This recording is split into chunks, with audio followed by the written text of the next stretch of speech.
Hello and thanks for joining us on Journalist Hangout Sunday Special. I am Kemi Foladiemo. Today on the program, Federal Character Commission's chairman accused of several breaches of the Constitution as ICPC gets petition against her. Plus, civil rights lawyer Ebolu Adegboruwa insists PDP APC constitution supports zoning and power rotation, just as Kaduna Governor Nasir El-Rufai clarifies Northern Governor's position on power shift to the south come 2023. Also on the program today, 10 banks deduct 48.5 billion naira from customers' accounts as charges for maintenance in just 6 months, as pressure mounts on CBN to probe banks' account maintenance fees. And later on the show, President Buhari commends Nigeria's female basketball team, the Tigers, for winning their third Afrobasket title. And I'll be hanging out today with Babajide Kolade Otitoju and Gani Kayode Balogun, while Emmanuel Akindubuwa will join us later for sports. Journalist Hangout starts now.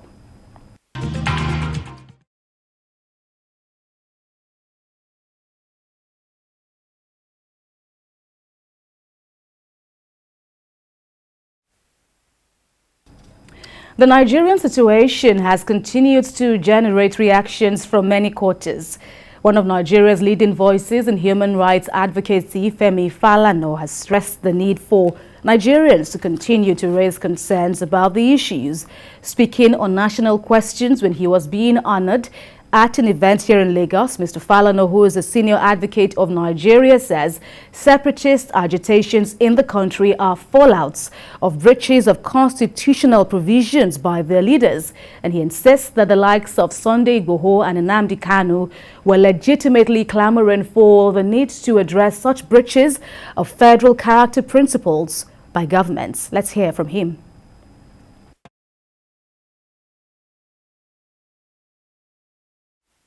Unlike members of the ruling class in the north and the south, saying this is a media event, I'm going to appeal to the Nigerian media not to confuse our people by giving the impression that the struggle of Nigeria is about North and South. It is not. For the majority of black people trying to eat out a living, they want their children to go to school. They want employment for those who have gone to school and graduated. They want security of life and property all over the country. They want to sleep with their eyes closed, as it used to be in this country. Most Nigerians want to go to the market and predict what they are going to buy, the prices of goods. Most Nigerians are currently wondering where the dollar that was exchanging for 60 kobo in 1980 now exchanges for 560 naira or more. Most Nigerians are wondering why our roads have become dead shots all over the country. The majority of Nigerians are wondering why the hospitals that were saved by the Buhari military dictatorship in 1984, our hospitals were described as consulting clinics. Nigerians are wondering why they have become mortuaries. Unless you answer these questions, unless you address these questions, you are going to engage in the politics of diversion, which is the pastime of Nigerian politicians, so that we do not know the brilliance of poverty, chronic poverty confronting our people. You are told there is about north and south of Christian and Muslim struggle. We are being told now by many politicians from the south that the next president of Nigeria must come from the south. Some group of politicians in the north are saying we have the number. We shall continue to produce the president of Nigeria. Once you box yourself into such irrelevant ring of deception and fraud, you are not going to address the problems of underdevelopment. You are not going to address the problems of hunger. The northern part of the country, no doubt, has produced more rulers. I didn't say leaders.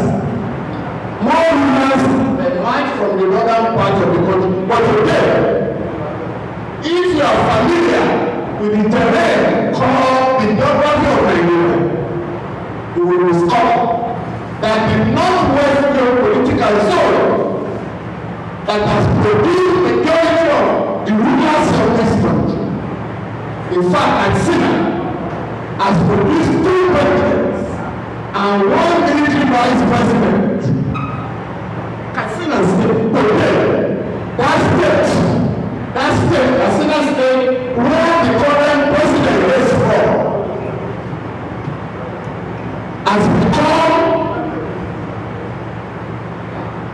one of the most insecure parts of Africa, not just Nigeria.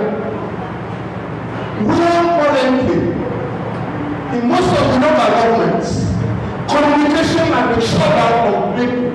You can't telephone, you can't make a call. The northwest zone, it is the most poverty-stricken zone in Nigeria. South State sponsored 28 students for work in 2018. I don't know the correct number. That year, Ogun State had about 15,000 students that sat for work. 11 states in Nigeria out of 36 states, including Zamfara, Katsina, Niger, and the rest of them, have refused to enact the child right law, which prescribes that every child shall compulsorily be in school from primary to junior secondary school. They are saying 11 states in the law, out of 36 states in the country.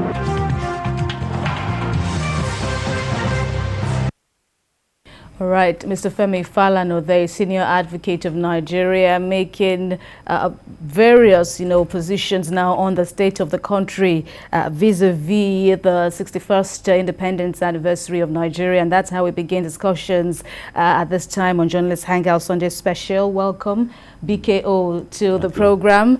Mr. Gani, you're welcome to the program as well. It's good to have you both on the program today. But BKO, how do you respond, or what do you make of Mr. Falana's long list of grouses with the state of the country?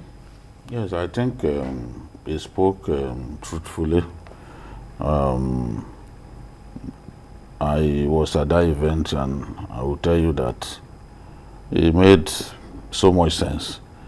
At a point he said, see, if we have the federal character principle as enshrined in the Constitution, and our leaders refuse to follow it because it was designed to help cement the unity of the Nigerian nation.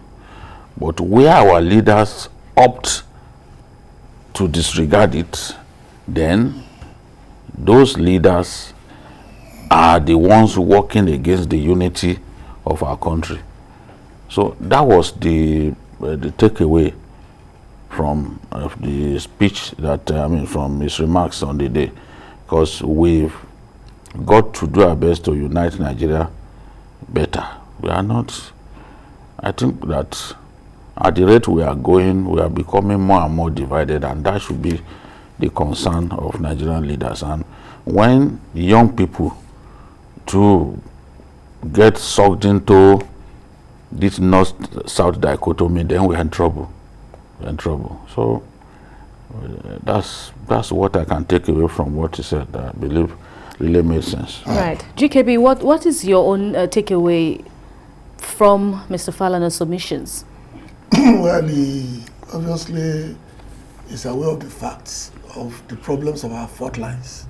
The Constitution, as imperfect as it is, has made provisions to include everybody. There are sections of the Constitution that are total hogwash. But as far as protecting federal character principle and ensuring that the inclusion is a major plank of governance in Nigeria, the Constitution has done very well. But like Gideon said, you must understand that the devil is in the application. A lot of our leaders, both at the federal and state levels, have ignored these principles in terms of sharing of offices. Because sometimes it's not really about the person there. It's the fact that somebody who looks like you, who talks like you, who dresses like you, is part of the decision-making process. Sometimes that works a long way when people are talking about representation. They may not have, the person may not have any inclination to do anything for his people. But the fact that he looks like them, he talks like them, is a major factor in how we are doing this. And nobody can deny that our leaders have not been fair when it comes to distribution. So it's very correct. Leadership is the problem of application of fundamental principle of equality and equity in our Constitution. And once you start that, it's a Pandora box, because anything you do after that will be noticed by people as being pandering to a section of the country, even if you have genuine reasons to bring these people on board. As far as they appear to be skewed in one direction, then we have a problem that only that leadership can resolve. Mr. Falana was also speaking about, the hunger in the land. I know that this is also a subject that we have dealt with extensively on the program, especially when you look at this, sectional agitations at BKO. And Mr. Falana has also been speaking, on the ordeals of Sunday Igboho and Nnamdi Kanu, especially with this extradition battle that the government is still, slugging out, over there with the Beninois government. Where do you stand, BQ? Well, the point, it wasn't particularly supporting those individuals. It wasn't supporting Sunday Igboho, it wasn't supporting Nnamdi Kanu. All he was saying was that, look, we need to address the concerns that gave rise to those agitations.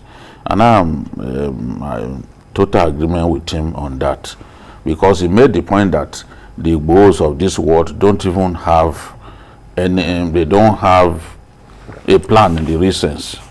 They are just saying, oh, we want Yoruba Nation. Yoruba Nation. How do you intend to do it? He said he asked them, and clearly there is no such plan in place. So, but the issue is the concerns that gave rise to those agitations need to be addressed so that we can remain one indivisible nation. All right. GKB, your own submission on this? Well, you must understand that you can't build something on nothing. The agitations are fallouts of perceived or real or imagined, I can't really say, of exclusion. And you cannot beat a child and tell the child not to cry. You have to pick one or the other. Either you allow him to cry because you are beating him, or you don't beat him in the first place. So I think what he said that I really get the gist of is the fact that you must apply the same hand to everybody, no matter the situation on the ground. Don't willingly or unwillingly create an impression that you are attacking these people based on the fact that they are not yours. And that to me is the key. We must understand the dynamics that makes Nigeria great.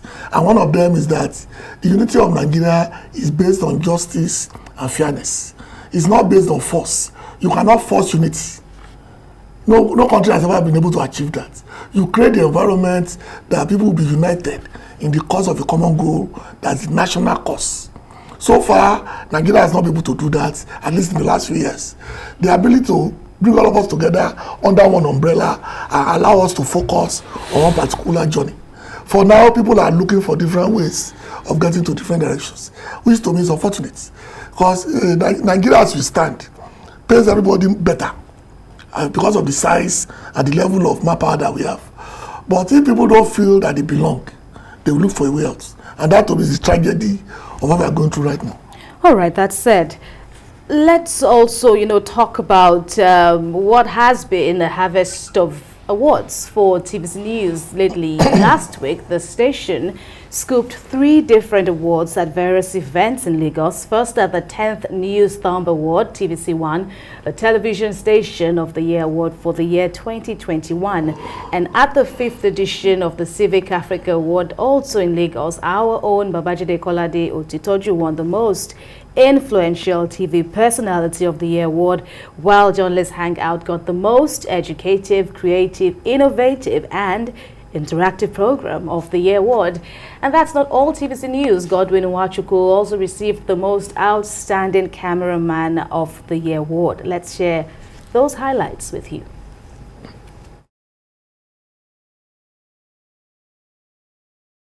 It's good to collect it on his behalf. On that note, it's a pleasure to present on behalf of Houston. Congratulations. Most outstanding television of the year 2021. Congratulations once again. And so with me here is a living legend, and I'm honored, sir, to present this award to Mr. Babajide Kolade Otitoju for being an outstanding journalist as CMC Africa Most Influential TV Personality of the Year 2021.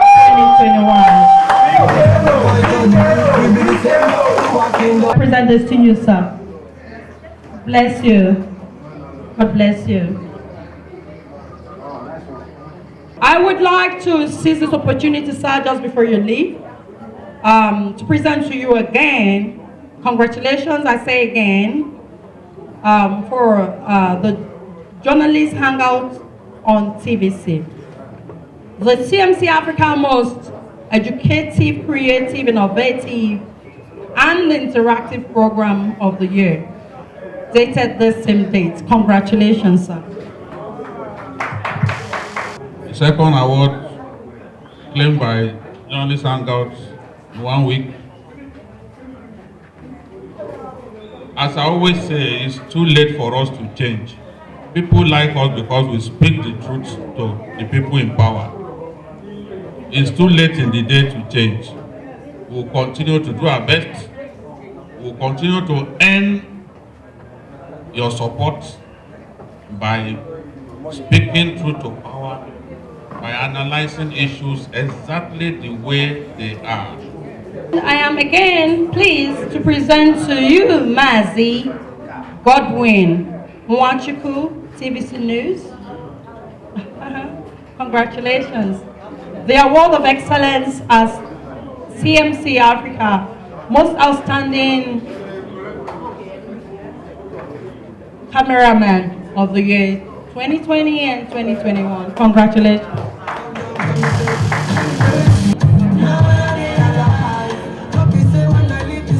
Thank you very much to CMC Gladiators.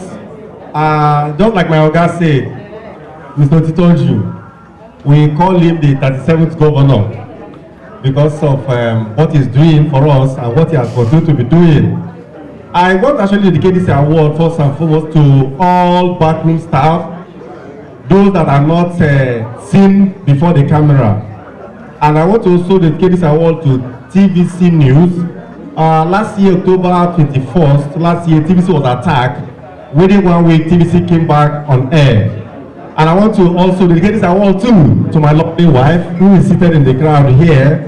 Each time I travel or go to war zone area, prone area, she's always there with the kill him. The little you see him on TV is a man with large heart. This man will send you to any country in the world and he will be behind you. Please put your hands together for him, please. He will send you to anywhere, any state, and he will be behind you, always calling you, how are you doing? I feel great. At the same time, I feel indebted to God Almighty for the way He has supported me, for the way He has supported TVC, that I work for, for the way he has supported all those unsung heroes at TVC that we do this work together. The backroom boys who do not get the credit at the end of every day's hectic production. Whatever award we win is for them, because you really cannot quantify their contributions. So I congratulate all TVC staff for the awards that we've won. 2 awards in 1 week. TV Station of the Year, which we won this evening at the New Storm Award ceremony at the events at Lausa, Ikeja. And here again we picked up, the journalist Hangout picked up another award after the program of the year that we won last week. What makes CMC award stand out from every other award in Nigeria is because we go into the archives to look at people who has not been celebrated, people who are the legend. You saw the likes of El-Rufai, you saw the likes of Etim Esin, you saw the likes of Daddy Fresh, you saw the likes of Babajide Kolade Otutoju, you saw the likes of Godwin Wachuku, you saw the likes of the commandants, Nigerian Security Service. They all came out to be celebrated. You saw the likes of Clean the Drunk, you saw the likes of MC Shakara, you saw the likes of Elder O, you saw the likes of OJs. OJs has done so much, but it's not being celebrated. OJs Entertainment. So we go to the archives to celebrate these icons. And that is why our award.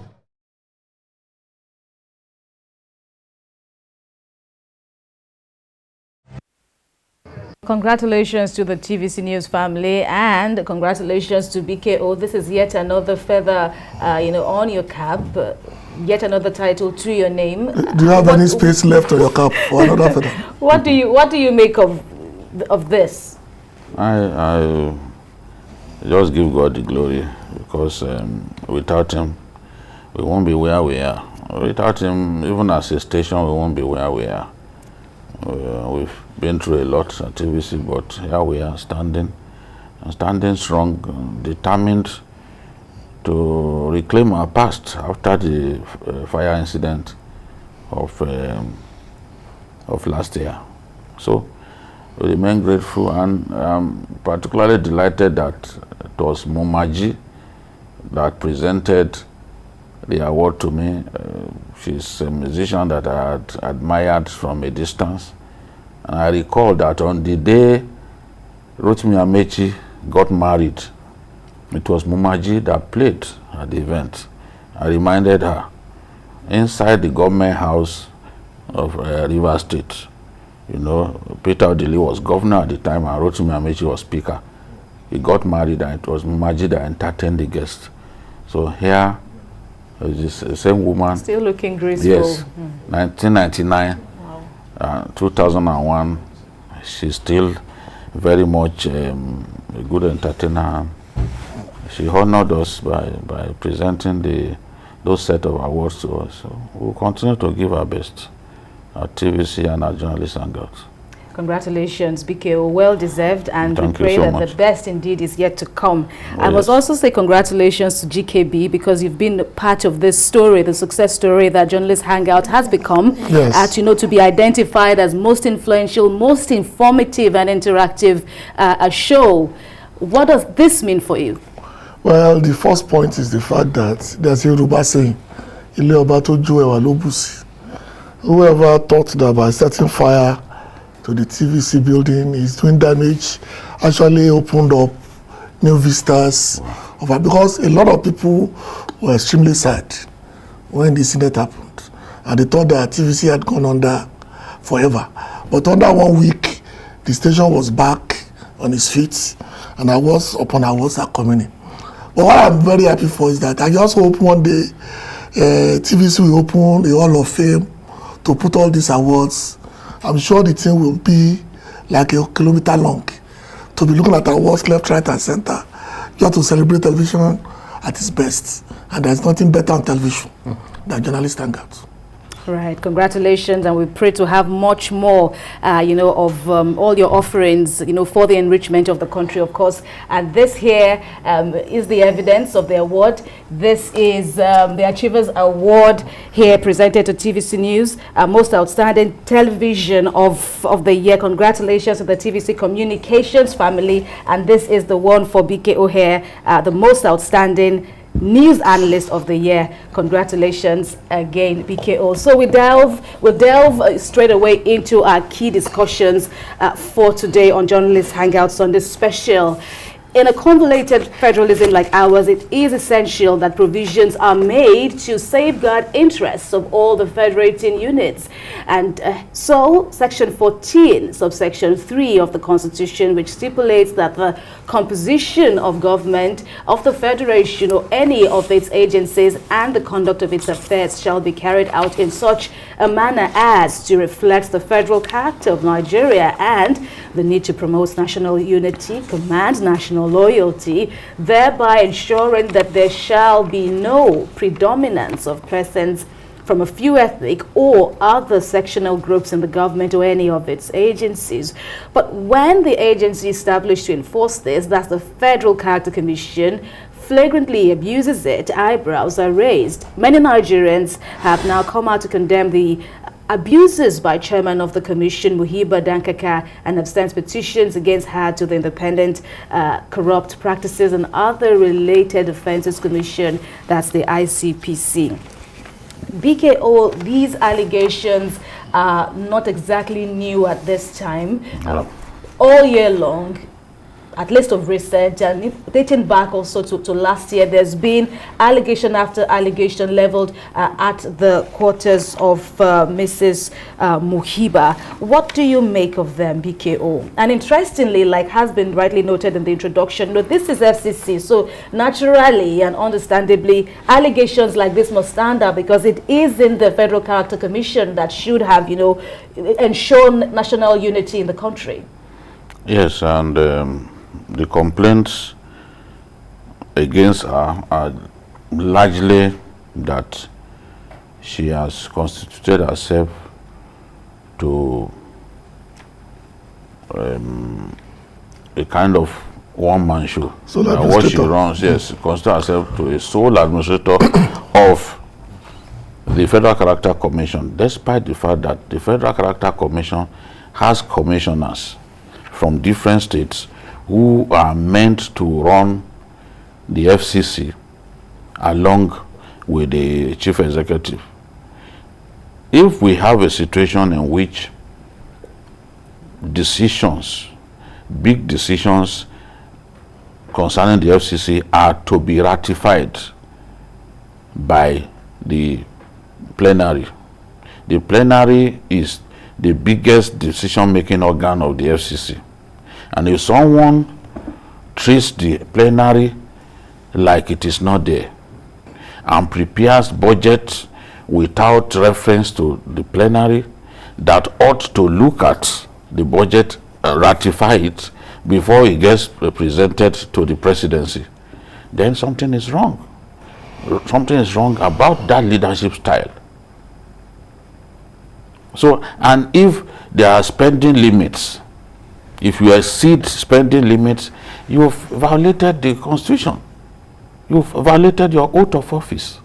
So we've been reading about some of the things happening in those in the FCC, including even the fact that the FCC itself is not aligning with the principle behind the institution of the FCC, or the Federal Character Commission, by having both the secretary and the chairman from the north of the country. Yeah. So if you have that situation, why would anyone be surprised if even the chairman continues to run the place like she's not responsible to anyone. So there is a long list of complaints against her. If we are to go into each of those complaints, we won't finish this program today, you know. And that's particularly a big shame, because anyone appointed to a position by the president must hand that respect, must realize that it is a privilege, and must be able to deliver in a manner that makes the president proud. Some of these things that I'm seeing, because I've seen the petition sent to the ICPC, I have a copy of it. They don't make me happy, and that should now explain why we have some of the problems that we have in this administration. No matter how honest the president's intention, no matter the level of honesty of the president's intentions, he still needs the right people to drive the vision. But if people get appointed to positions and they become opportunistic, and they are running those agencies of government that the president deemed it fit to put them there in a manner that suggests sectionalism, in a manner that makes them look like one-man show, then something is wrong. The FCC chairman has no reason in the world to run the place like it belongs to her, because it does not belong to her. And it shouldn't be FCC of all places that this will be happening. All right, VKO. GKB, where do you stand in this? Scandal after scandal. There is the talk about different educational qualifications. BKO has talked about, you know, what they call the general rot in the FCC system. They also say that she is allegedly bypassing or disregarding appropriation that had earlier been passed by the National Assembly and a host of others. Where do you see this all leading? Well, it's a test on the president's agenda of fighting corruption. Like Jide said, the very fact that the madam is from the north and the secretary of the FCC is also from the north already stained this particular administration. I'm talking about the administration that runs the FCC. And you think that it's an administration like this, under a cloud of not reflecting federal character, that will go out of its way to reflect federal character. Know fully well that a particular schism was created by appointing both the chairman and the secretary from the north. And you just assume that the woman and the other persons will come on board and go out of their way to ensure that the federal character principles are obeyed to the letter. But they are the very one now entrenching that very problem that they are supposed to solve. It's like a policeman turning himself to an armed robber. The job of Federal Academic Committee, that's why they have commissioners from every state. These commissioners' jobs are basically to ensure that their states are not changed in the distribution of posts and positions within the administration. It's a very sensitive job, because your job is to ensure that if there are 100, let's say there are 37 openings, that every state will have at least one, based on the kind of people already in the system. I'm very disappointed in that. Second one, of course, is the fact that the woman brought in consultants. That's one of the allegations, that she allegedly brought in consultants to do the job of commissioners.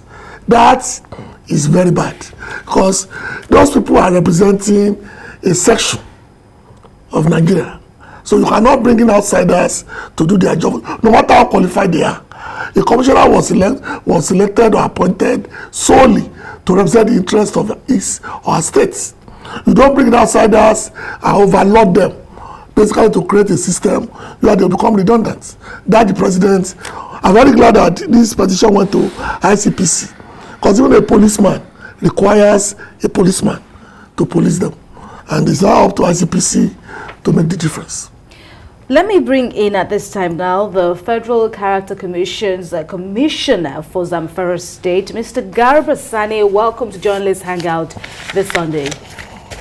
Yeah, thank you very much. Thank you very much. So what do you make of this scandal, or this series of scandals brewing in the FCC, as particularly on the person of Madam Chairperson? Yeah, you see, when we got appointed and sworn in on the 2nd of July 2020, we got inaugurated on the same day, and we had this introduction of members. We introduced ourselves. So when I saw the type of people we are on the board of the commission, I felt, yes, this is where to work and make Nigeria move forward. But when we are going on now, we know that we have all the books, we have the Constitution, we have the Establishment Act, we have the rules that we have to follow in order to make that commission work. But just of a sudden, the chairman now said, no, what we are going to do is we have to make some committees so that you can audit some MDAs. I hope you understand that the committee should be set up 6 committees, and 6 committees were set up to audit particular MDAs, 48 MDAs. And all these MDAs are big MDAs like NNPC, like NEMASA, like many of them. So some of us were against that kind of thing. We said no. But then we let us look at the rules and follow the rules and regulations. Let us form proper committees. We have what we call operational committees, such 6 or 7 or 24, whatever. So we work on them. We know the number of MDAs we have in the country. We divide them statutorily so that we can continue what we come to do here. But Madam and whatever refused to understand all these things. So like on the creation of this audit committee on the 7th of August, she told us that she wants to know what is happening in this MDA. Now, just as a sudden again, the chairman called us and dissolved that committee, and she took over everything. So we got confused. At a point, we all got together, all the commissioners except 2. We sat down, we wrote to her that, look, madam, let's come and sit down and do the right thing. Let's follow the rules, let's follow the laws, we have the Constitution, we have the Act. Let's see what the Act said about this. She said, no, we have to do the. So at the end of the day, Madam also created another committee, now the operational committee of 2 people. Now, let's say I will be the chairman of a particular committee. Now somebody from the south will be the deputy of that committee. And I will be the chairman of the deputy of another committee, and he will be the chairman of that committee. So committee of 2. So she created this certain committee. We start complaining. Say, look, madam, this is not how to do this thing. That follows the rules. She said no. So it was at that point that some of us now tried to align with her, and that's at the point that she got this employment of people from outside to come and work on behalf of the commissioner. So we had to complain to everybody. We complained to the presidency, we complained to the ICPC, we complained to the Senate, we complained to the State Assembly, but nothing has been done till now. Now, believe me, if I can tell you that right now in Zamfara State, I have a lot of problems in terms of employment because I don't know what is happening there. I don't know what is going on. There is nothing going on. Even the committee she formed now, she's the one who will tell you, you are the chairman of that committee, but you wouldn't know the time she will tell somebody to go and work on that committee. So this is the kind of thing we are Mr. Sani, that said, sorry for the interruption, but that said, so there's an ICPC petition against Miss Mohiba. So I don't know, where do you stand in this? I take it that you are among the commissioners who are not happy with her operations. Yes. Right. Yes. What can you say about that petition? Integrity group. Yes, I'm among them. All right, tell us about that petition then, and what you hope to come out of it. You see, what we wanted the ICPC to do is to come in and investigate and find out the way the rules are being violated. But they didn't do that. So there was a time they organized a seminar, a workshop for us.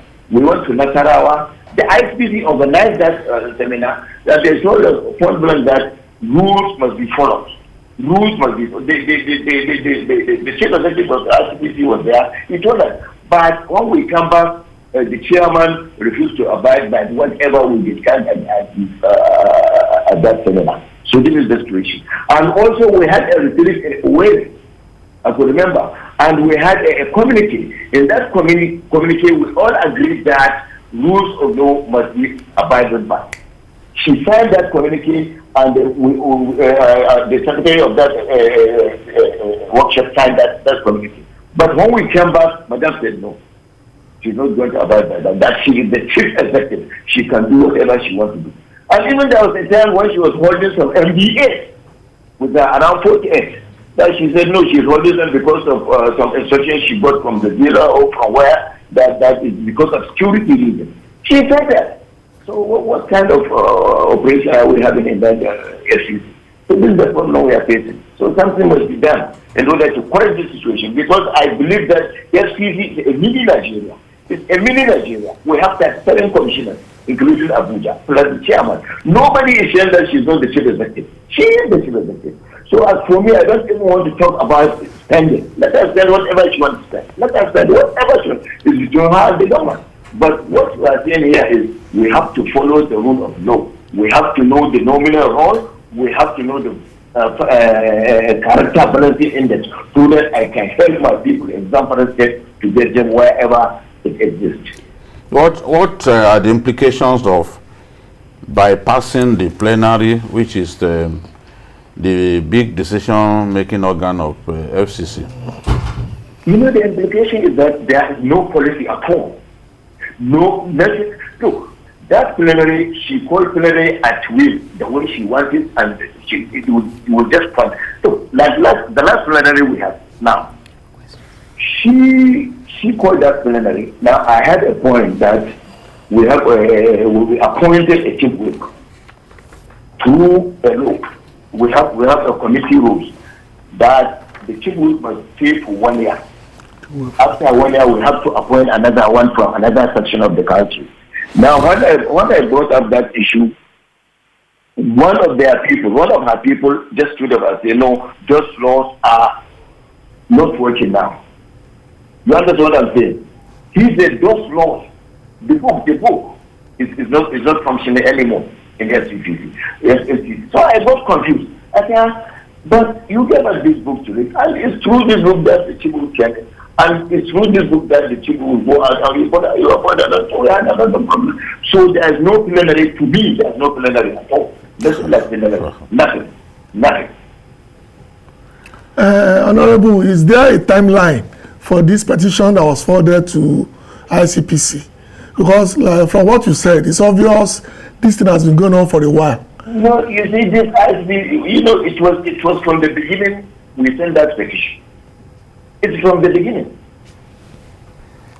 From the beginning of our tenure. That's the time, because when we saw a lot of problems, we say, no, we have to, and it's all about people. But now, some of them thought about say, no, they are going to follow whatever she gets effective. I say, yes, I agree with you. What of the laws? What of the rules?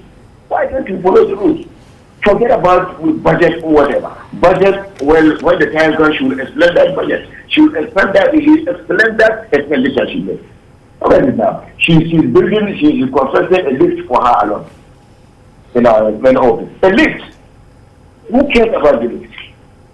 She's renovating the whole headquarters. Who said she should do that? Without our knowledge, without anything, she's doing whatever she wants to do. But like I said, money to me is but the problem is not for the rules that we know, the nominal role, the CBI and whatever, so that I can make myself move forward. So that all commissioners must make that step move forward in terms of employment and the infrastructure. So the implication is this. The people you represent on the commission have not been getting good representation because the people who are supposed to do that are fighting themselves within the system. What is the way forward now if the petition itself becomes part of the problem? The way forward is let Muhiba Farida Dankaka do the right thing. We need her to do the right thing. Nobody is saying Farida must go. No. But let her do the right thing. The commission work on committees and sectorial committees. When there are no proper maintenance committees, that SCC is not going to work. So let her do the right thing. That's all. All right. Mr. Garba Sani, thank you very much. Mr. Sani is the FCC Zamfara State Commissioner. We thank you for your contributions on the program. Yeah. Thank you. Well, Bigio, with all that the Zamfara State Commissioner has said, unlike you have also, asked further, these does have serious implications, on the operations of FCC, especially where all these states are concerned. Yes, and I think there is a need to call the woman who runs the place to order. If you cannot get the people you work with on your side, then you are a bad leader. It's as simple as that. Because you can't continue to run the place to the exclusion of other people. I was reading in the petition that she has already rendered 8 out of 11 departments the commission comatose. And they are saying she unilaterally takes decision on many policy matters against plenary approval, e.g. constitution of the committees of the commission, issuance of introduction letters to staff and commissioners who are not members of the standing committee, unilateral approval of waivers, and speedy issuance of certificate of compliance without adherence to the act and laws, the principle of federal character, to ensuring total compliance with rules and practice.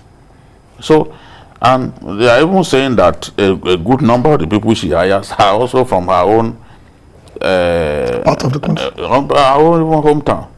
So, which means that she's a provincial person. So, if you are provincial by nature and you are heading national, an FCC, Federal Character Commission, that should ensure that we all have a national vision, not provincial vision, then something is wrong. Something is really, really wrong, fundamentally wrong for that matter. But it's a matter that is still on, and hopefully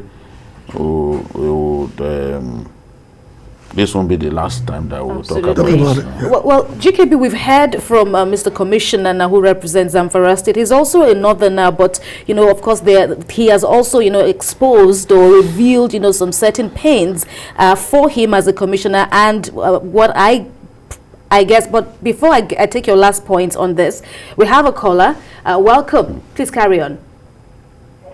Hello, good afternoon. Good afternoon, sir. Please carry on. Omar Tata, good afternoon. I agree too, sir.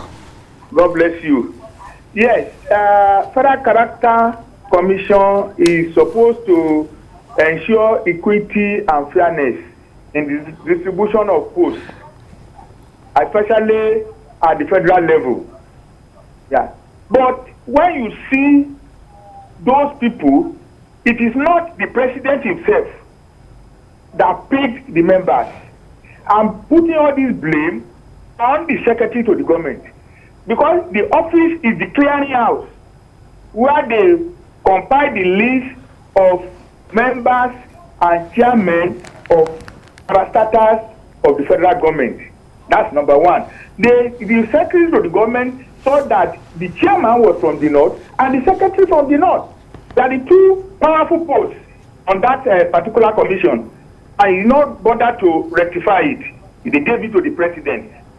Then secondly, in the case of Federal Character Commission, I was on the panel of promotion in one of the federal government parastatals, hospital in particular. And I saw on that day, members from the Federal Character Commission. I said, what are you doing here? They said they want to ensure that justice is done when you are not doing justice in your own commission. I think the president himself, the secretary to the government, who is very close to the president, the what is it called, the chief of staff, who see the president every day, cannot claim ignorance about this criticism. They should draw the attention of the president to it and remove and caution that particular woman. God bless you. Thank you very much. So your final submissions on this, especially now that the House of Representatives has also, been mandated, so to speak, now to perhaps reverse the situation of, two Northerners heading the FCC. They've been there for over a year. And after the initial noise made by the House of Reps and 1 or 2 minutes in the Senate, everybody went back to sleep. So I don't think we should hold our breath and something fundamental will happen to the current structure. But having said that, I think there's a need, and this is why we say the danger is in the details. The FCC was basically a function of the Constitution to do fairness and to do justice. If those people who make the original appointments did not say anything wrong in putting people from the same place against the norm that have been practicing since 1966, and they've been there for a year, I don't think anything will happen to the woman. I'm not saying with any level of certainty, but if an anomaly occurred very early, and it was brought to the notice of those at the House of Reps, Senate, and Nigerians, and for over a year and 3 months, nothing was done to correct that anomaly, I tell Nigerians, please don't hold your breath. All right. You're watching Journalist Hangout Sunday Special. There's more after this break. Please stay with us.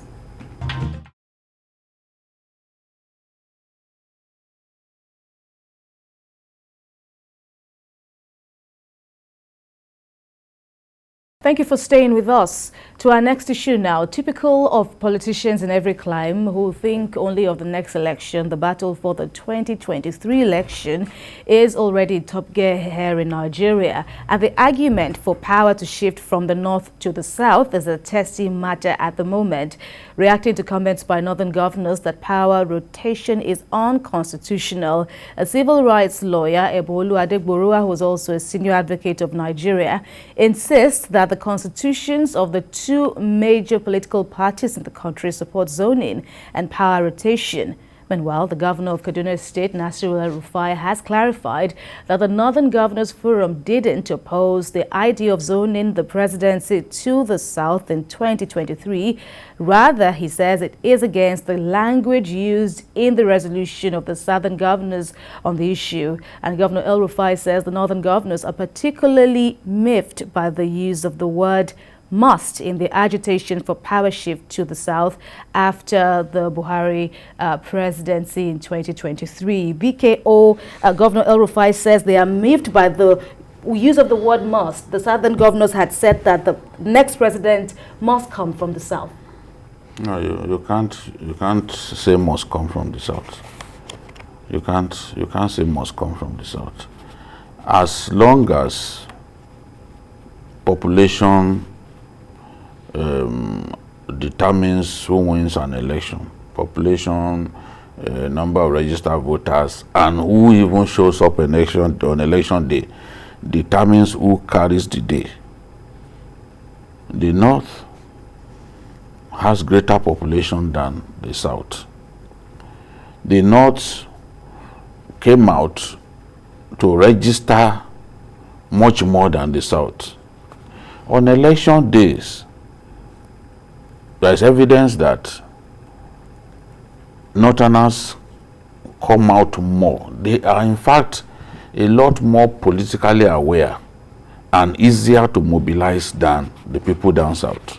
I say this as someone who was born in the north and who also had his youth service in the north and worked in the north for years. So this is the truth. What El-Rufai is saying, don't forget that people like El-Rufai, people like Governor Zulum, people like Governor Masari, Governor Ganduje, these are northern governors, influential governors from northern Nigeria, who had earlier said that power needs to go to the south after the Buhari presidency. So one cannot say, oh, northern governors don't want power to shift. No, it's on record that the El-Rufais of this world had come out to say, we want this thing, it makes sense for this thing to go to the south. But in this season, when Nigerians are getting angry with themselves, even over matters that are infinitesimal, you cannot use the word must and not touch raw nerves in northern Nigeria. Because by saying must, that they must, you are saying that whatever happens, the power must go. You've got to negotiate. You've got to reach out to power people in the north. Sell your candidates. That's how you win an election. Abiola reached out to people like Bakarimi and Sule Lamido and the rest of them back then, and they worked for him. And the Yaradua group. They worked for him. He had this disagreement with the Yaradua group emanating from the Just Convention, but they resolved those issues. That's how you win an election. You reach out. You talk to people who can make you win. Get them to see that you are good enough for that position. And that's why Abraham Lincoln said, no man is good enough to govern another person without the person's consent. You need to talk to people. So the point that El-Rufai is making is, look, you can't say must. We have to even know the candidate that you are bringing forward. You've got to reach out. So the rhetorics, we have to, the southern politicians have to manage the rhetorics coming out of their meetings and all that, because this is not, to win an election in Nigeria, you need the support of other zones. As we have seen from the 2011 and even 2015 election, Buhari was very strong in the north. He was always winning, getting his 12 million votes in the north, but he could not become president. You can imagine if Buhari said, no, I must be president, without reaching out to the Tinubus of this world. They made him win. Buhari didn't win any ward in southern Nigeria until 2015. All right, BK. But they made him, they sold him to the people, and that's what El-Rufai is suggesting. Still on the word negotiation. Yes, you need to talk, to reach out to the north, have an agreement, some form of unanimity, and then it will be done. GKB, is that the word? Is that how you want to also, swing on this issue? That it's not the right of the southern side to produce the governor, the president. No. If you are treating it in isolation of other things that are happening, yes, but you have to put it in the context of mutual suspicion between other politicians and southern politicians, especially when it comes to security, the anti-grazing law, and other factors. This meeting or this must that they are laying emphasis on would have been meaningless 5 years ago, even 2 years ago. But since the southern governors started asserting the authority over the land that they were giving constitution to govern, wars like this will become a fighting war. In Yoruba, we said it is the context that determines the greeting. There are ways to say sorry that the person will take offense. You understand? So I think this is what's happening in this place. You have to look within the context of what is happening to Nigeria and Nigerian politics in the last 2 or 3 years to really understand. So I'm very glad that El-Rufai came out very quickly, because the damage will have been permanent. And I know I'm talking from experience, because it was not only the governors that met on a matter that is strictly for parties to decide. Even traditional rulers were there. That means you are saying that a particular part of the country have decided as a group, not as politicians. Politicians, they can deal with themselves. But as a group, that this what will happen. That's why it's very likely that whoever is advising El-Rufai to come out, did it quickly. Because a week later, 2 weeks later, it will have been reversible. The damage will be done. Because like Gide said, Buhari was winning comfortably in a particular part of the country. But it wasn't enough. Until 2015. If this thing was not nipped in the bud, the next 2-3 elections in Nigeria will become winner takes all. and that will not be good for the polity. Because all that means is this: everybody will win their zone, no winner will emerge. I will now have to go to simple majority. And you and I know simple majority means that there will be no consensus to work with. All right, we have joining us now civil rights lawyer and the senior advocate of Nigeria, El-Rufai Adegboruwa, joining us on Zoom for more insight into this very delicate matter. Thank you very much, Leonard Silk, for joining in at this time. Well, it is on record that Governor El-Rufai had earlier said that, power should go to the south come 2023, but now he has come out quickly now to take offense, so to speak, at the use of must on the position of the southern governors, that power must go to the south in 2023. How do you assess these positions?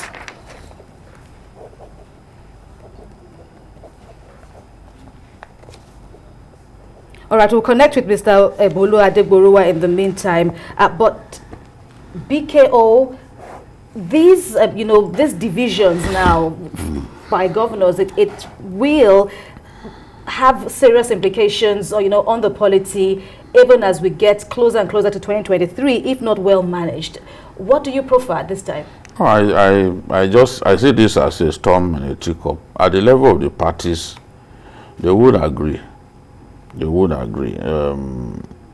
It's always been like this. It's always been like this. They would agree. And, it is the duty of the parties to zone elective positions. People say, that that it is not in the Constitution that elective positions should be zoned. They have a point. They have a point. But parties will do the needful. Parties will decide where their presidential candidate, for example, will come from. And that will be the product of horse trading, negotiations, and serious attempts at hammering out a deal.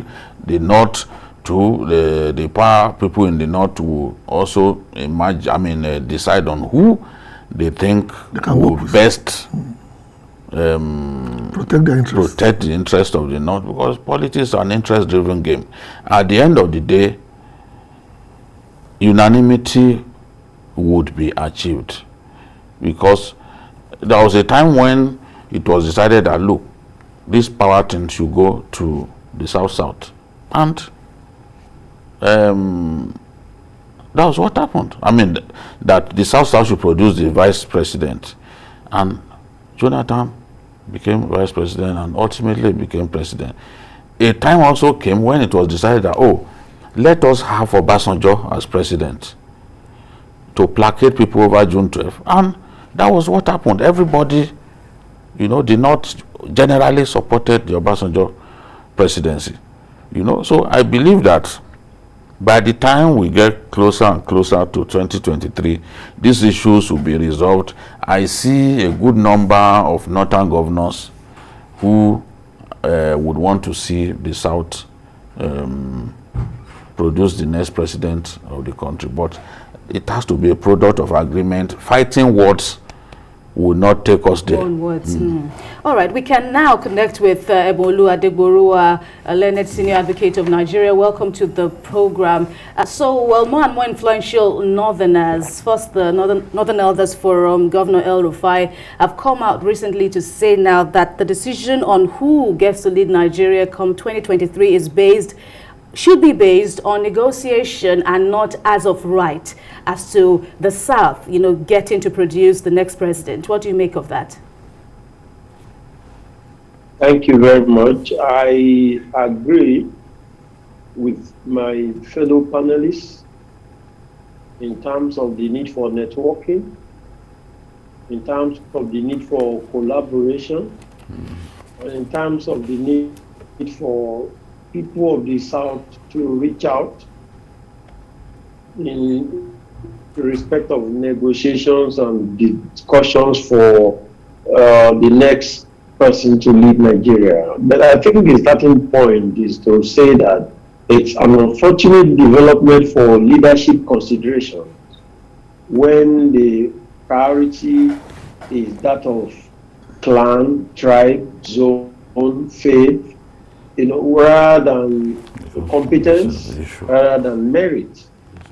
And so what we say is that we can say you use the word degenerated in the consideration of the criteria for leadership if we have reduced it to matters relating to zoning, in terms of who leads the country. But like Mr. Otitoju has said, this has been the experience in our political history.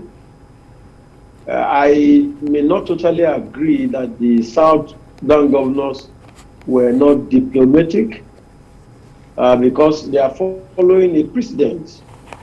And I like you to remember that in 2006, Northern governors met in the same place where they met recently. And they took a decision that power must go to the north. They used the word must. That meeting was led then. That meeting then was led by Nasarawa State Governor Adam at that time. Even though eventually they reached out and there was a consensus. So I think that for me, if you have a right, the manner in which you go about demanding for it also will give other people who have a stake in that in terms of your intention. And I think the way in which the Northern governors came out to give the impression that they even consider that power should be retained in that zone of the country after the tenure of President Muhammad Buhari, it sounded a little insensitive because tension had built, and you remember that in particular in the southeast, the cry is marginalization. The cry in the southeast is that of neglect in terms of leadership, in terms of infrastructure. So when those kind of areas here,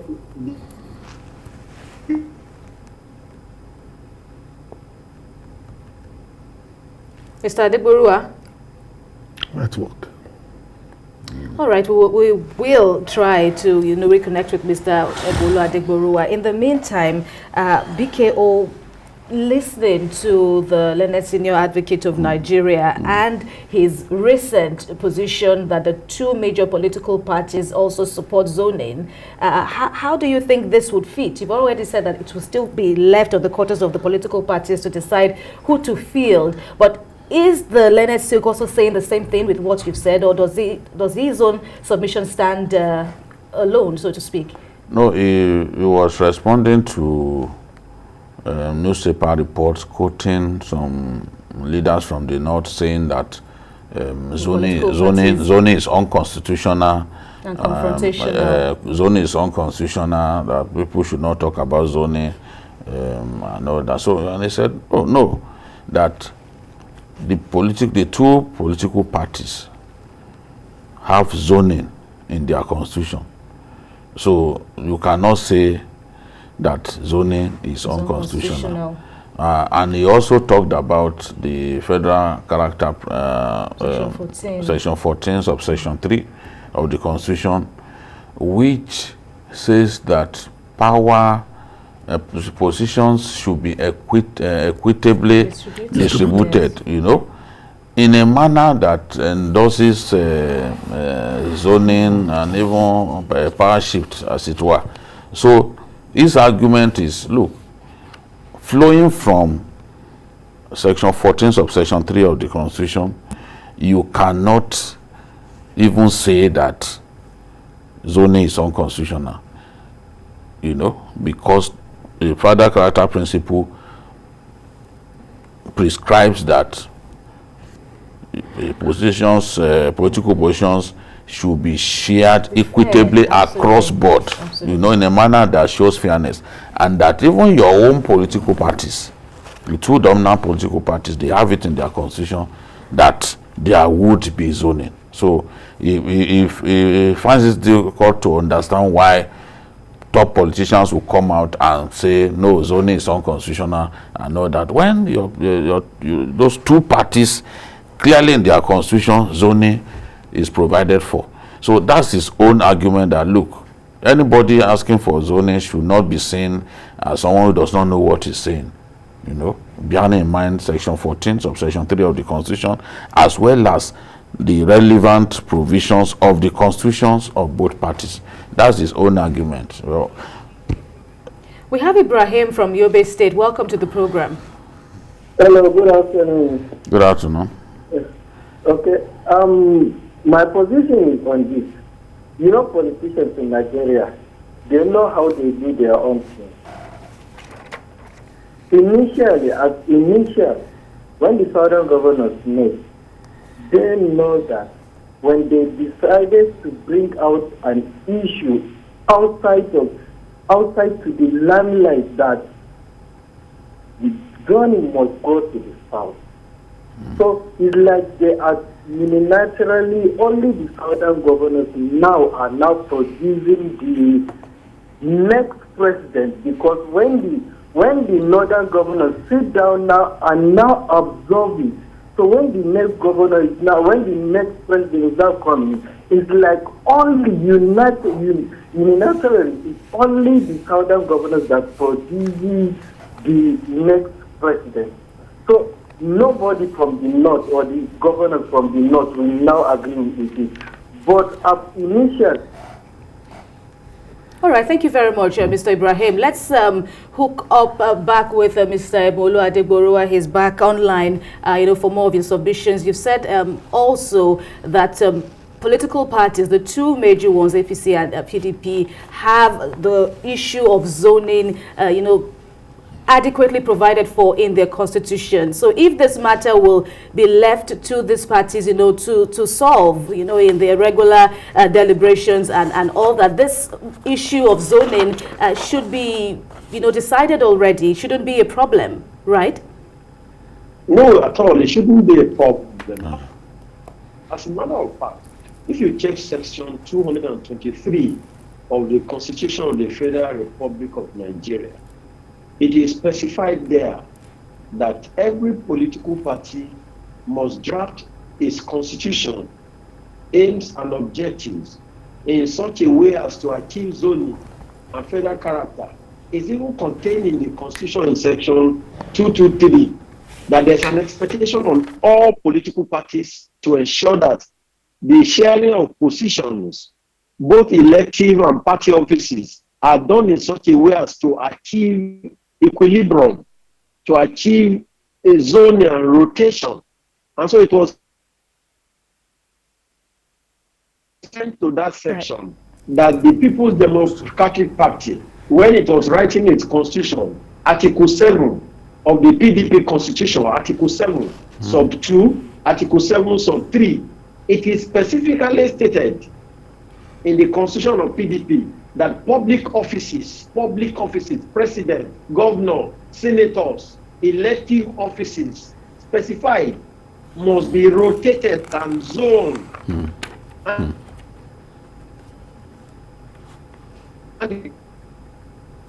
Apologies again to our viewers and of course to Mr. Adegborua, but we are having glitches. We are having to battle the glitches online now to aid audio and comprehension of what the Lene Silk is saying. But on a final note on this subject before we move on now, but then we've run out of time. We will try to get more issues or get more issues now to clear the air on this issue. In the meantime, let's go to the economy, where it reports that 10 commercial banks in Nigeria generated about 48.5 billion naira from maintaining customers' accounts in the first 6 months of the year 2021, and that is generating reactions from Nigerians. This is because many people are of the view that it is against what they got in the year 2020 for same account maintenance charges on customer savings, current and term deposits. They say it has become another way for banks to cheaply fleece their customers. And TVC News Abiola Sholanke has more for us in this Journalists Hangout Weekend Special.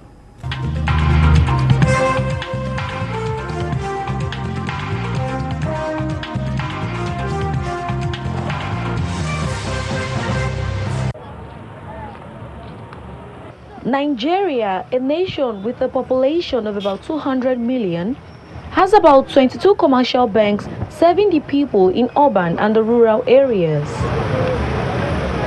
A new investigative report says banks deducted 48.5 billion naira from customers' accounts as charges for maintaining those accounts in just 6 months. That's between January and June 2021.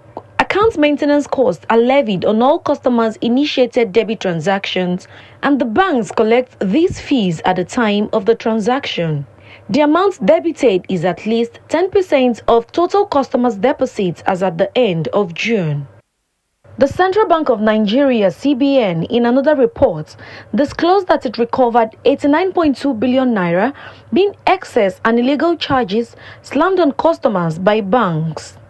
These deductions, which the banks cannot explain sometimes, explain why many Nigerians do not keep their money in the bank. The first one that was deducted from my account is 100 naira. They say this, it's current account. I don't know if they call it. I don't know if it is that. I don't know the name they call it, sir. But when I went there, I complained. They said that charges. So later I forgot about that one. Then about a month after that, they removed 200 naira. I went there. So that's why I did not use that account again. I have to go and open another account because of all those charges. Nigeria, I believe it's only the Central Bank of Nigeria that could help us. Because even if I'm making any transaction, either my mobile phone, they'll be debiting me. All those charges, I don't know where it's coming from. In my bank, also, if I'm using ATM as well, they'll be deducting money. And there's no way, there's nobody I can complain about. There's nobody I can complain to. I believe it's the Central Bank of Nigeria that could help us. This thing is getting out of hand. Many people have expressed displeasure with such excessive deductions, which they see as fraudulence. At any point in time, maybe you have cause to print your statement of account, because it happened to me almost 2 months ago when one of my younger brothers came to lodge certain complaint to me. It needed me to come to bank to print my bank statement for a month. When I perused what actually happened, there's a certain charges, even I didn't receive the SMS. But when I saw it on the paper, I discovered that no, when this transaction came in, of course it may be mega, 30 naira, 40 naira, 20 naira. When you look at it together, it becomes something. I've done some line transactions that they deduct money. In fact, using most of these apps for paying NEPA, bill, DSTV, they just deduct your money. You go to the bank, so they told you that they are going to refund it, but at the end you won't get any money back.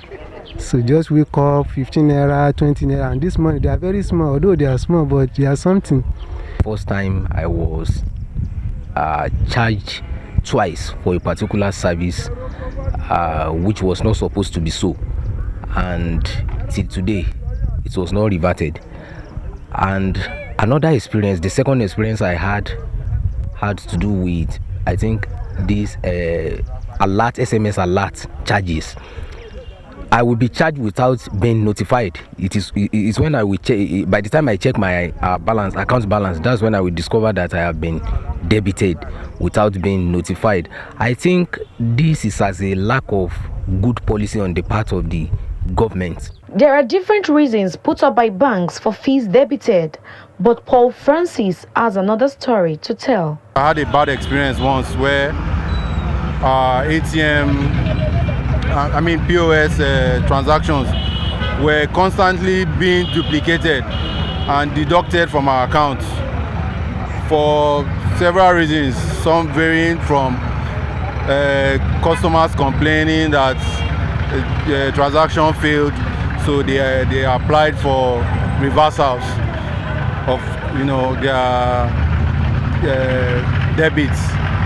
So the banks don't verify from the vendors whether or not these claims by customers are true, but yet they just go ahead and dip their hands into the account and deduct. Nigerians and civil society organizations are asking the CBN to implement policies that will check the excesses of the commercial banks in the interests of the people. We don't want to charge the relevant authority. The CBN need to look into this crazy charges. At the same time, what was the report, or what is going to the report available by the Ubasani-led committee in the Senate that truly address the challenge and the public uproar regarding these, crazy charges on our banking sector? I think government should stand up against it by having a very strong policy to guide against it, because it's not supposed to be so. The banks are supposed to have feedback, like a survey from feedback from their customers. Even if you go to the bank or banking hall, so you just be posting don't worry, we do it. After like 3 days, they are going to refund it, but you are the deduct 20 naira, 30 naira, and you are going to the bank spending like 100 naira, 200 naira to go and complain. So just discover that this one, it doesn't need it. Let me. Abiola Sholanke, TVC News, Lagos.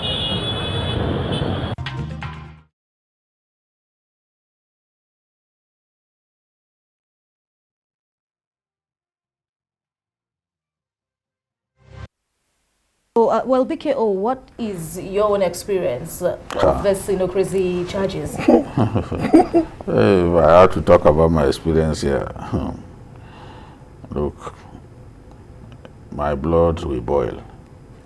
I think that if the CBN really wants to show Nigerians that it is up to its job, it should do a lot more. I was reading about some of the steps that the CBN has taken.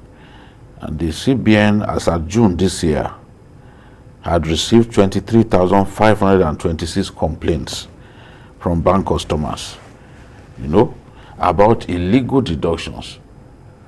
I'm not even so bothered about this so-called maintenance fee and other charges on people's account. Illegal deductions. Nigerians are losing money without knowing it. There are many who put money in the banks and they don't care. So the banks will be nibbling at your money without your knowledge. The CBN recovered 89 billion excess and illegal charges in August 2021.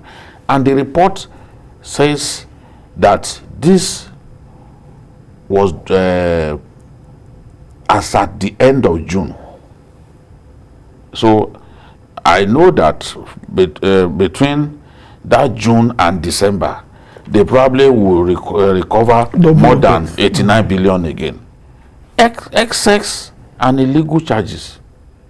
People's hard-earned monies being illegally taken by banks. That's stealing. So the CBN got complaints, investigated those complaints, and forced the banks to send such monies back to their owners. You can imagine what 89 billion could do, taken illegally from people's accounts. That's the problem. And when you even look at this amount of complaints, the 23,000 plus Nigerians that there will still be much more Nigerians who are not even aware of their rights to complain. If you look at the volume of displeasure from many Nigerians, GKB. Well, you have to understand that I call it the nibbling system. When rats come to your nose or teeth and they are nibbling at it, you will not feel the pain until the morning when you realize that the skin is almost off. That's what I call the bankers in Nigeria today. They nibble at people's money in such a manner that, like the man said, they will be 100 naira today to go to the bank. You require nothing less than 500 naira. So you now look at the opportunity cost. Do I let go of 100 naira and spend 500 naira to fight for 100 naira? So imagine that across the 50-something million Nigerian bank customers. That's 50 million times 100 naira. And that's happened nothing less than 3-4 times a month to everybody. You and I know that when it comes to the end of the month, there are some charges that they remove that doesn't correspond with the money in the accounts. For example, people will be charging you maintenance fees on an account that is redundant. So at the end of the day, you are owing the bank money from your own accounts that you have not operated for years. And they put it there, you are owing them XYZ.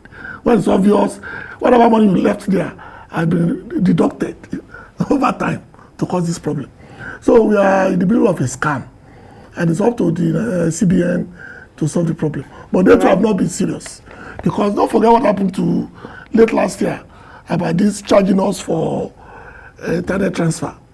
After all the noise, it's back to charging us heavily. And no communication. And nobody is saying anything anymore. Right. The exact thing we complain about is back.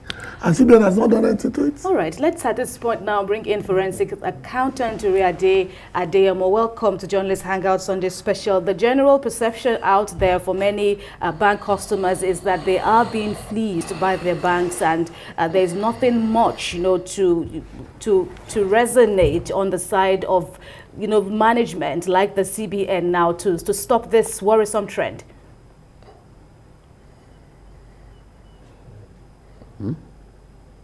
All right, it appears we just lost connection with Mr. Adeyemo at this time now. But BKO, what more can the CBN do to stop this trend? The CBN says it is determined to deepen faith in the system. If people know that when they keep money with banks will simply be taking their money illegally, a lot of them will not want to put money in those banks. How many Nigerians, for example, are keeping their dollars in the banks? A lot of the people who have tons of dollars, they keep it in their houses, including people who made illegal money, rogues in high places who collect bribes in dollars and convert to dollars. They don't use the banks because they don't want anything to happen to their money, So many people will be discouraged from using the banks, and they will begin to put money under their pillows if they are not sure that the bank won't simply be where they did not sow. I mean, if the CBN can recover 89 billion in a period of 6 months, you can imagine how much Nigerian bank customers are losing. So I want to encourage the CBN to do this a lot more. Work harder at discovering those illegal charges, investigate genuine complaints, and ensure that people don't lose their money needlessly, as we are seeing now. These are difficult times. Every kobo counts. Why should banks be taking all of this money off our people? We are accusing our people of not banking enough, and you are stealing 89 billion, calling it excess charges or illegal. It's stealing. There's no other name for it. It's stealing, downright stealing. And it has to stop. Banks must be punished severely if they are found to constantly steal depositors' funds. Then they should be severely punished. This, in my view, will limit or even put an end to this trend. No, especially now that more and more Nigerians are urged to embrace cashless transactions, and I don't know, one would say, is this a price that we have to pay for doing cashless transactions for other, like you were saying, now is it until we now have to revert to keeping monies in our own, taking care of our own monies ourselves, or what do you think? How much good do you think the CBN can do at this time? Every policy decision by the CBN has been undermined by the banks, and nothing has happened. That's the problem we face now. Look at all these new fangled money, what do you call them? Those people that carry something around. In my area, anywhere you see those people, the ATMs of those banks stop dispensing. It's automatic. Once you see 3, 4, 5, 6 of them, no need to bother going to the banks. The ATMs will not work.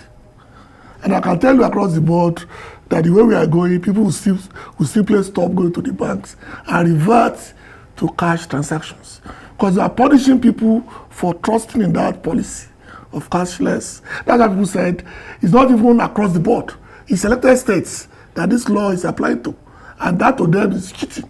Because if you are still carrying cash in excess in state A, B, C, D, and you are punishing state D, E, F for being cashless, something is wrong. We need to, either we apply it across the board. Let us go cashless everywhere, or cancel the damn thing, or cancel the thing. Thanks for that correction. But this is just a bit of grievances that many Nigerians have. I know there are some people that they say that's why they even try to encourage that men, women should share even relevant kids. bank information with their dependents, with their next of kin, because there are so many people that they've long gone, they are long gone, having to extract their savings. They also have ordeals to tell on the part of next of kin. Yes. It does appear that there is not much regulation of bank operations. I don't know whether it is a problem of a customer that doesn't speak out.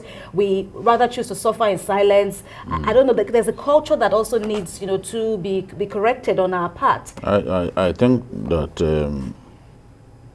people need to be more vigilant. A lot of us don't really care. We don't go to the banks from time to time. And even when we suspect that we've been fleeced, we just say, let it go.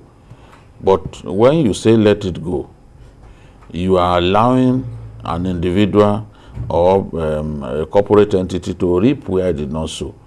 And in these difficult times, I believe that is a wrong approach.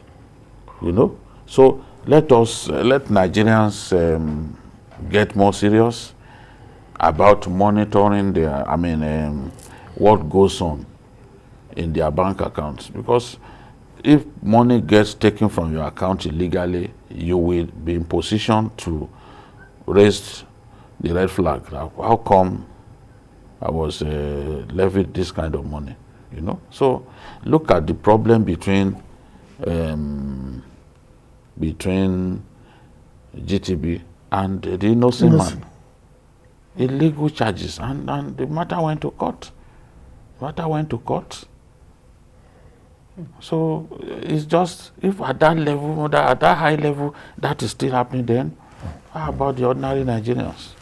So I just hope that there will be greater vigilance, and people will know that, look, they can't simply put money in the banks and go to sleep.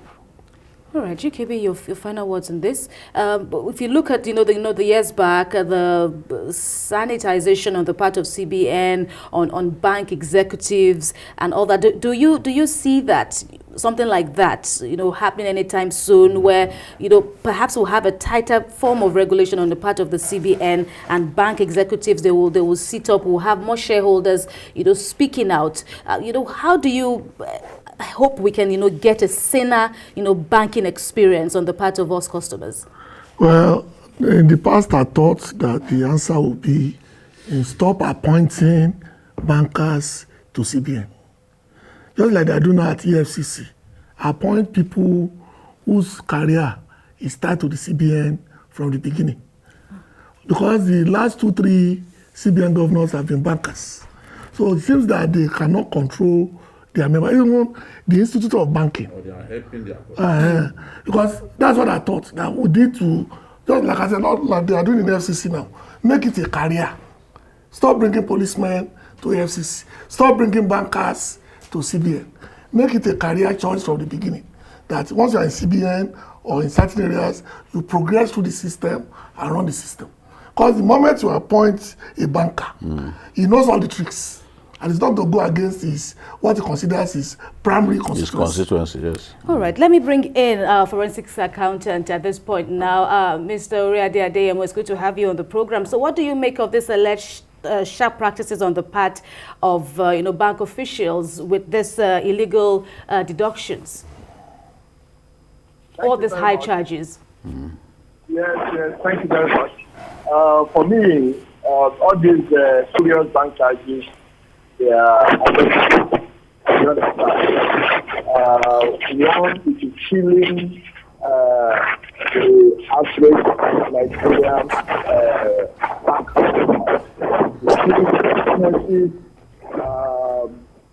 And what it does is to erode confidence in the Nigerian banking industry.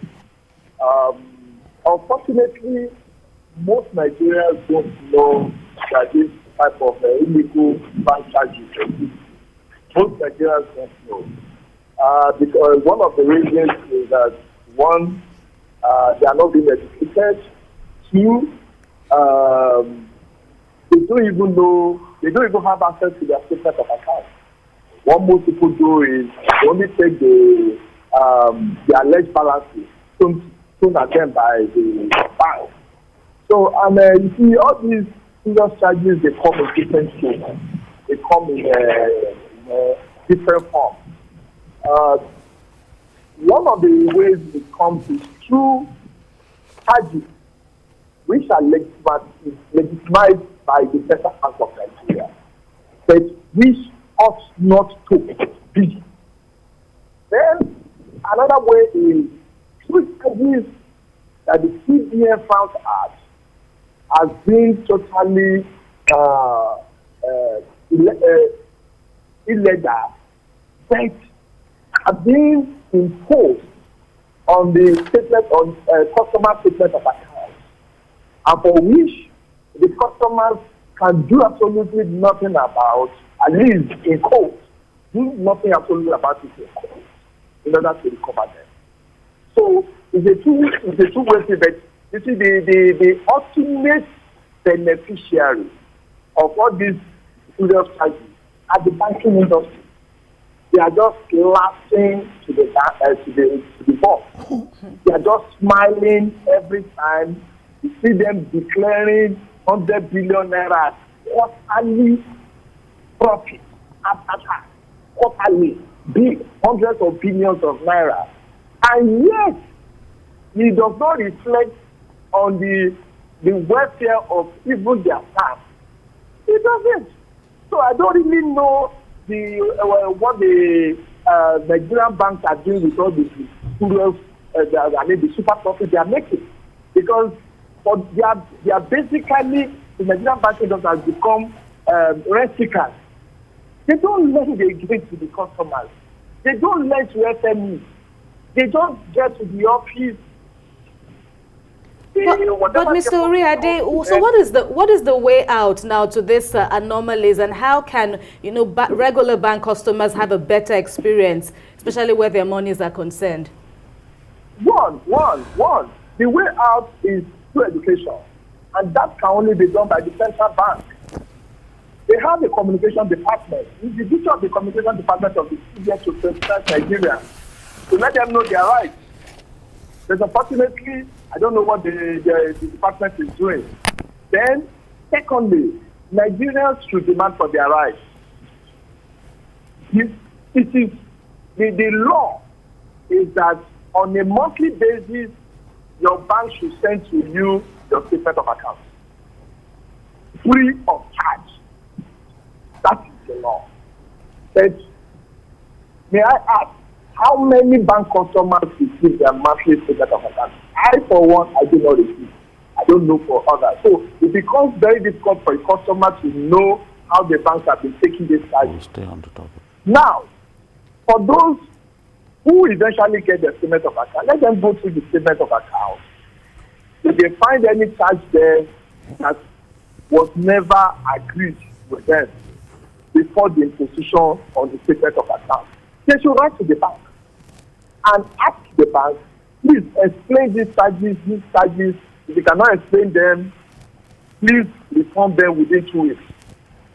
If after 2 weeks, upon the receipt of your petition or complaint to the bank, it is not done, then you can then escalate it to the Central Bank of Nigeria, the Consumer Protection Department of the Central Bank of Nigeria. The Consumer Protection Department of the Central Bank of Nigeria.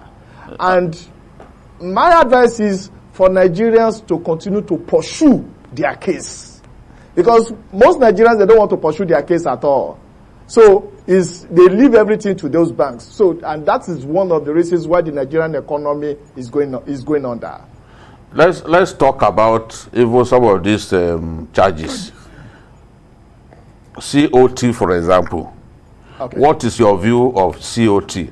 And then, yes, do you also believe that these maintenance charges the so-called maintenance charges on people's accounts. Do you see any need for it?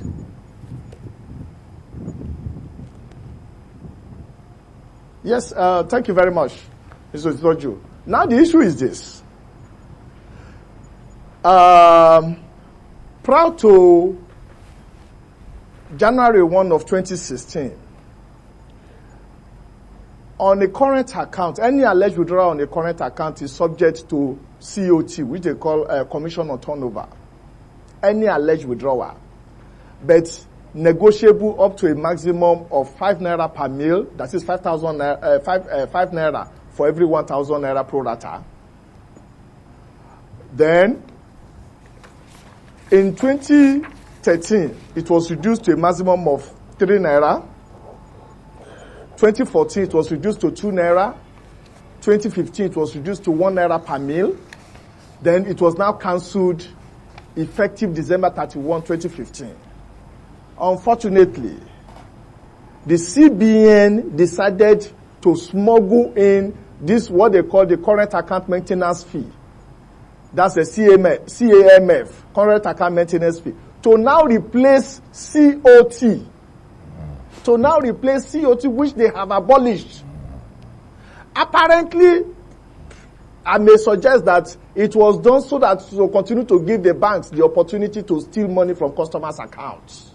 That's just my own interpretation about it. Because why will you cancel a charge, then use another nomenclature to bring it back through the back door, and then give it another name? So, for me, I see Nigeria is the only country in the whole world charging COT or CAMF, current account maintenance fee, on current accounts. Nigeria is the only country in the whole world. For me, it's meaningless. Because it's meaningless. Nigeria, and is one of the ways of banks making money. It's one of their biggest earnings. The current account is one of their biggest earnings. Aside the transfer fees and all the rest. It is one of their major earnings. And that is what is making them stay in the banking industry now. That's their mainstay in the banking industry right now. But for me, I want to believe that it should be scrapped. Which account is a bank maintaining? You have opened your account, What are they maintaining about your account? What is it? To the extent that every time you withdraw money, they also withdraw money from you.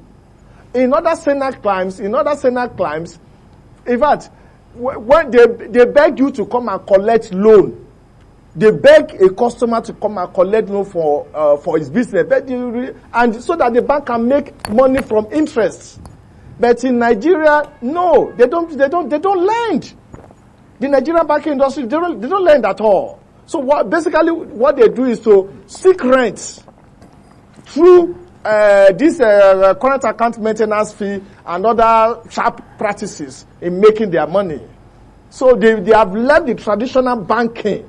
They have relegated it to the background. They're just looking for any sharp means of scamming Nigerians and taking money out of them. Mr. Oriade, some time ago, the CBN was confronted about some of these issues, these charges, and the argument was that the operating environment in Nigeria is tough, that in some cases banks run on diesel for 24 hours, some of them have 2 generators on site and all that, so they have to create some of these charges so that they can make ends meet and remain in business. Do you buy this explanation? Not at all. I don't, because all of us are Nigerians. We also do business in the same economy, the Nigerian economy. So why should the banking industries be singled out for such favor? What happens to the average bank customer? What incentive are they giving to the customer? Why must the bank? Because you see, let me tell you, facts and evidence have proven that the biggest bank in Nigeria is smaller than the smallest bank in South Africa. Yeah.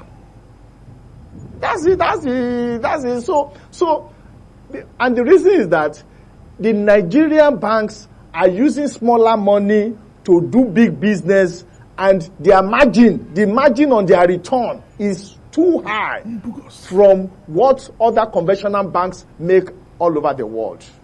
So I don't buy into that idea that it is only the Nigerian banks should be pampered. No. Whatever other Nigerian businesses are suffering, they too should suffer it too. Because by giving them that advantage, it is unfair to other Nigerian businesses. It's unfair to the customers who cannot do without trading with the banks. Because not everybody can put their money under their pillow. So if Nigerians cannot do without the banks, then the banks too, what they ought to do is to beef up their working capital. Let them recapitalize. Let them recapitalize the banking industry. So that at least they have more money to lend. So that they don't have to be stealing money from customers using this current account maintenance fee. They don't need it. Okay. So that when they lend, they earn more interest. Mr. Oriade, once again. So that all these complaints from customers will reduce. Mr. Oriade, you are known to have